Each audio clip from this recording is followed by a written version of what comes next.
Coming up today on This Is True Really News. Stuff and such. Absolutely. HR stuff and such. An Australian fisherman found. He had vanished and they found him. That's good. So stick around for that. While you're waiting for that to occur, please like, subscribe, and follow This Is True Really News. And if you find a story you think we might like, send it to TITR@netradio.network. Very nice. Concise, to the point. How'd that happen? Economical of word and phrase and No, sentence. you shut up. We could let Sheila do her thing and we'd carry on and everyone would be impressed with us. Oh, well then. Well, not everyone. I wouldn't really be impressed. Shutting up now. Attaboy. This is True, Really News with Scott Combs and Tony Vercanis. All the news you're about to hear is true, Really? as far as you know. All right, let's see how bright you are. You're going to learn something here. Oh, I doubt it. Fun facts, yay or nay? Dogs sweat by salivating. Yes. No. What? Dogs regulate their foot pads. They regulate their temperature through the panting, Yep. but they sweat through the foot pads. Mm-hmm. Einstein failed math. Not exactly. He did not. He failed the entrance exam to a school, which boggles my mind. But let's be honest, the man was a brain when it came to numbers and things. Yeah, oh yeah. Bananas grow on trees. No? You're correct. They don't. However, having seen them, Yeah. they look a lot like trees. They grow on massive herbs that resemble trees that aren't actually trees. And did you know after you get the bananas, you have to cut the tree down almost to the ground so it can regrow? Oh. Otherwise, it's one and done. Yeah, I never knowed that. Does alcohol kill brain cells? No. It does not. It can damage them some, which... We've seen. And your liver probably isn't going to be fond of too much. Yeah. The drain bramage happens when you run into something because you're drunk. Bulls despise the color red. Can't see the color red. They can't. They're colorblind. What they don't like is the guy waving that thing around there. He keeps teasing me, Alice. We only use 10% of our brain, Scott. No, we don't. We use all of our brain. Yeah. Just depends on what task is needed at the time.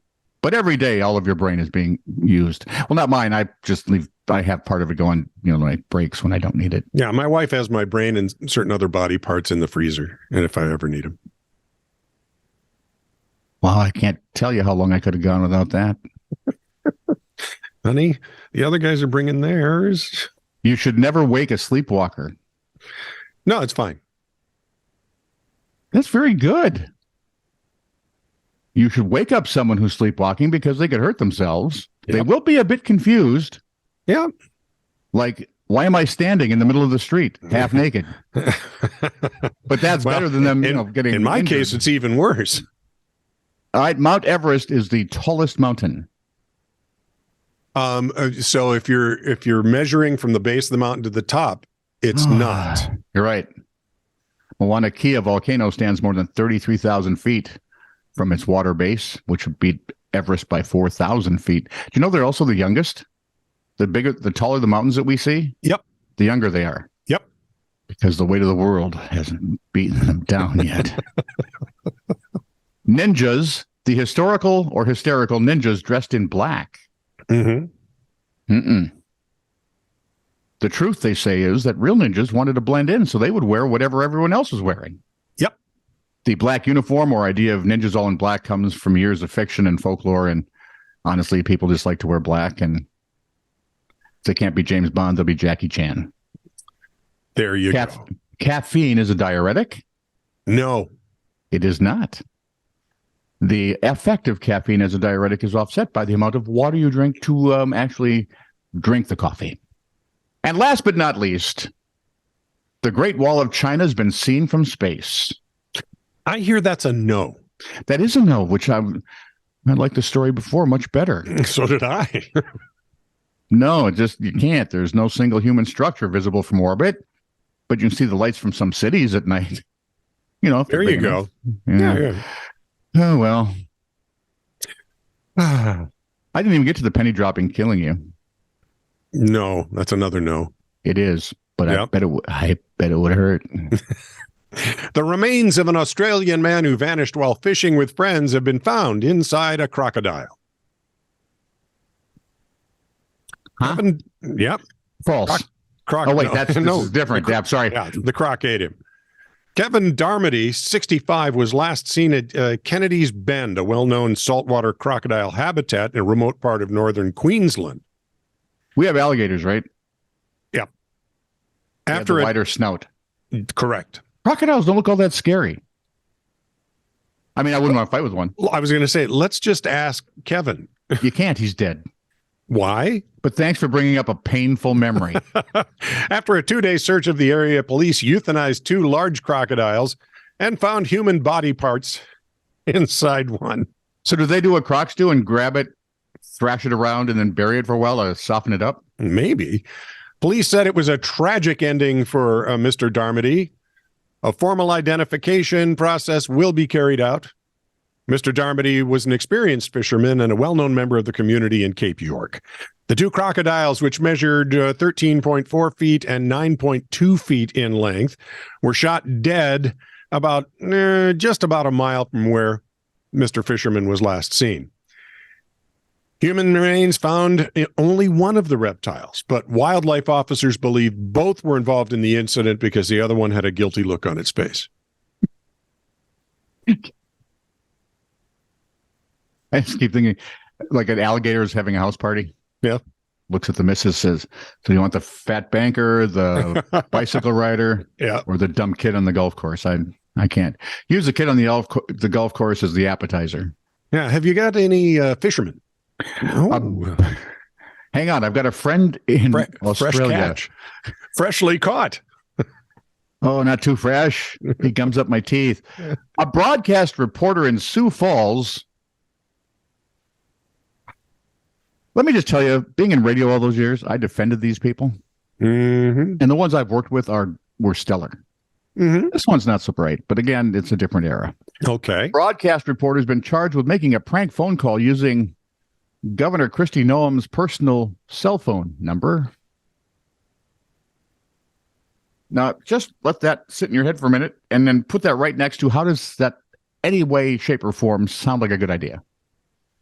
According to Stanley County Sheriff Brad Rathbun, Austin Goss, who's been, well, oddly enough, fired from his job as the Capitol Bureau reporter for Dakota News Now, surrendered Thursday, was released on his personal recog. The misdemeanor count of making, threatening, harassing, or misleading contacts carries a maximum penalty of a year in prison and $2,000 in fines. And it might be hard to find a job in your chosen profession. Online court documents indicate that he is representing himself. Oh, Lord. Just gets better. He did not immediately respond to text or voicemail messages. I'm guessing his lawyer advised him to shut the hell up. Attorney can't speak with you.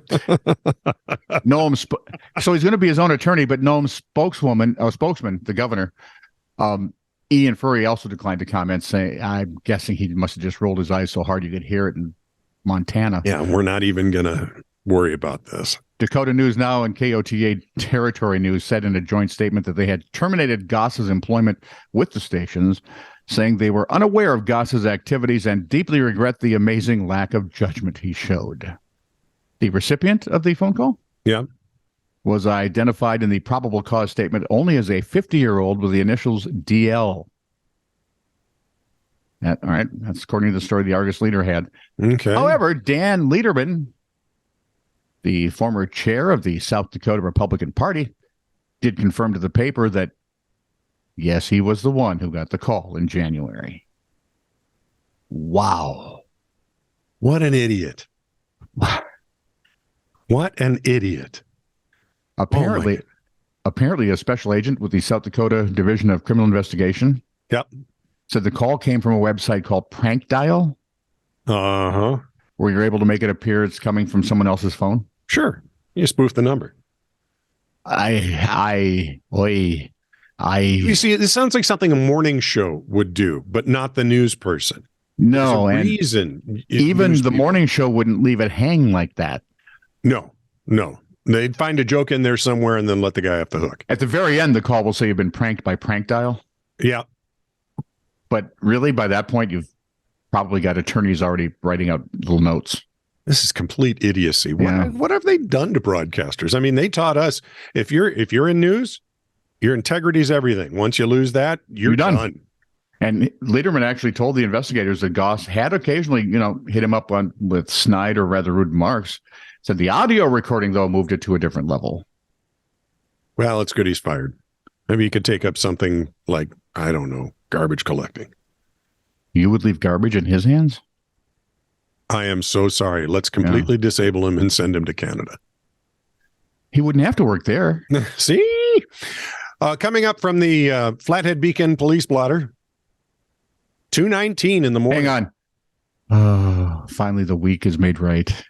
Someone complaining about a neighbor's loud music did not appreciate being told by dispatch that the county did not have an enforceable noise ordinance. In response, the caller said that if law enforcement couldn't get the neighbor to turn down the music, they would have to send an ambulance. That's a threat. I'm guessing that the police did show up for that. Yeah. Right? Always a good idea to issue a threat to your neighbor through the police. Yeah. Cops, hey, you got to turn it down because the guy we have in handcuffs, he's going to come over here and make sure you need an ambulance. When he gets out, which I'm guessing it's after 6, so it may not be till tomorrow. 4:58 p.m. Fake letters instructing citizens to either join the sheriff's posse or pay $250 were circulated around town.